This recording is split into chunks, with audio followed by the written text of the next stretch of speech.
Now coming to the main part of the video, that is chronology. Previously I was just reading different topics and I thought it wasn't that interesting and helpful, but as this idea of chronology popped up in my mind, I thought it would help a lot of my viewers who have been struggling with dates just like me. So I made a table format for myself in which I wrote down all the periods side by side. For example, the first period was from 50,000 to 10,000 BC. Then the second period was from 10,000 to 4,000 BC, and then so on. This chronology helps me to remember the dates and the periods more effectively and easily. I have written about the ancient, medieval and modern Indian history in this. All the periods of ancient, medieval and modern history. I have skipped the British India part because it has lots of events and it would be much easier for me to remember those dates in different chronology, and it will be an effective way to remember the events of British Indian history separately than the events of ancient, medieval and modern Indian history altogether.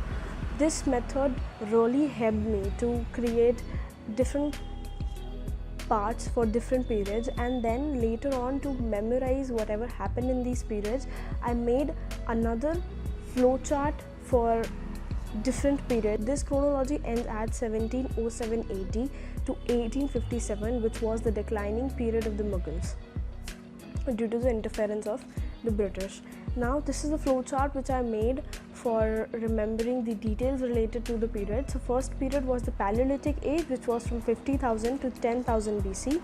Paleolithic age was the human age, was the start of the human age. It was called the Old Stone Age. Then comes the Mesolithic age, which is from 10,000 to 4,000 BC. Comes the Neolithic age, which is known as the New Stone Age. It was from 6,000 to 10,000 BC. The Neolithic age is during this age people were not build plants, they were much more developed. And during the Neolithic period there are three overlapping ages. The first one was the Indus Valley Civilization. Second, the overlapping period during the Neolithic age. Indus Valley Civilization was from 25,000 to 1750 BC. The Paleolithic age was from 3000 to 1000 BC, and the Bronze Age was from 2000 to 1000 BC. These were the three overlapping periods during the Neolithic age. Then comes the Vedic period. The Vedic period was the Old Bronze Age and Early Iron Age. Veda is divided into two parts, the later Vedic and the early Vedic.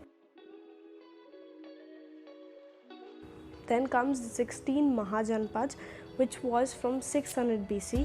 16 Mahajanpad was a dynasty founded by King Bhattiya, and then Magdad was the most powerful among the 16 Mahajanpads. So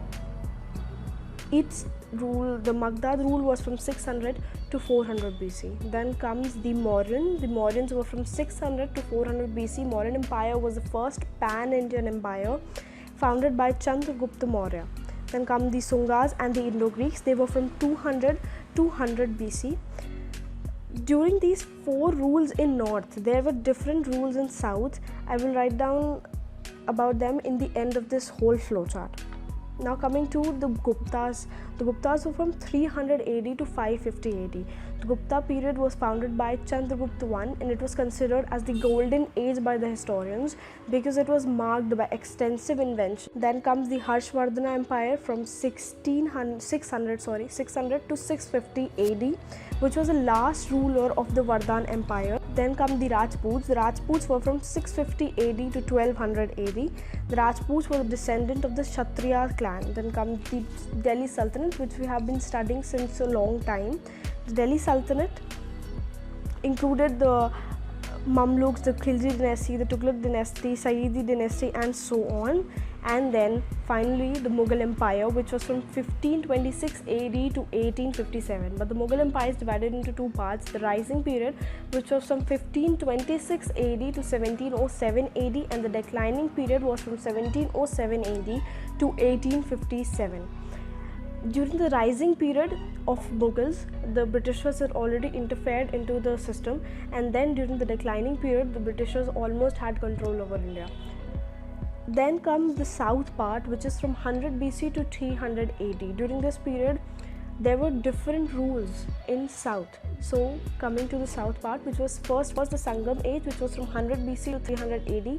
The Sangam age was known as Sangam because there were bulk of Tamil literature was composed by scholars, poets in 3 successive gatherings, which was known as Sangam. Then come the Pallavas, which was from 300 to 900 AD. It was a lineage of Brahmins. The founder of the Pallavas was Simha Vishnu. Then come the Chalukyas. The Chalukyas were from 300 AD to 1110 AD. They were the classic Indian dynasty. Then comes the Rashtrakutas. The Rashtrakutas were from 600 AD to 1000 AD.